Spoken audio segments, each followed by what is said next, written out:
अंधश्रद्धा निर्मूलन समिती अशा विविध संस्था आणि संघटनांच्या सदस्या आज आपल्या स्त्रीच्या अस्मितेची आणि संविधानाच्या जागृतीची गुढी उभी करायला इथे उभ्या आहेत.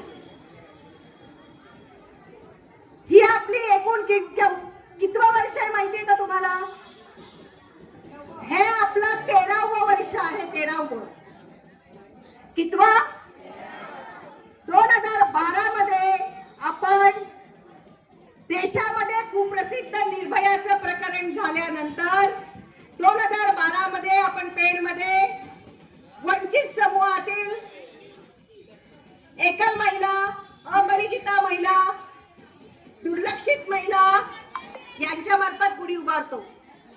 आज पण आपल्याकडं अपरिचिता महिला आहे, आपली आदिवासी ताई उभी आहे. त्यानंतर आपल्या तळागाळातील दलित समाजाची महिला प्रतिनिधी उभी आहे.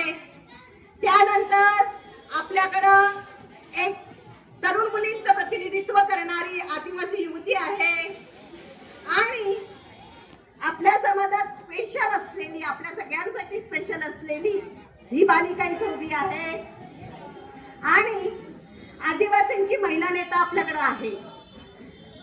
यांच्या हस्ते आपल्याला गुढी उभी करायची आहे. चालेल ना? हा.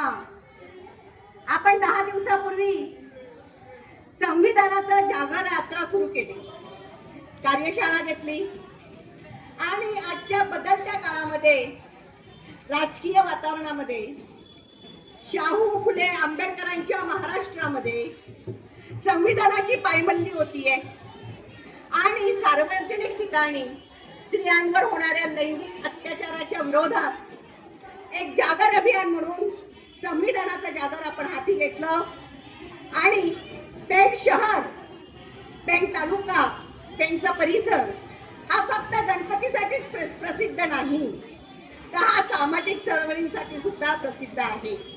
आणि पुरोगामी चळवळीच्या फुले आंबेडकर यांच्या विचारांना जोडल्या गेलेल्या सगळ्या संस्था संघटना आज आपल्या इथे उभ्या आहेत.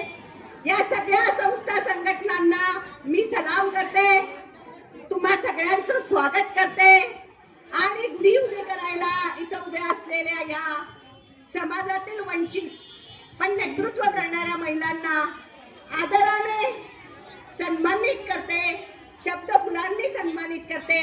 या सगळ्या महिला नेत्यांसाठी खूप जोरात टाळ्या वाजवा आणि आपण पुढचा सांस्कृतिक कार्यक्रम सुरू करू.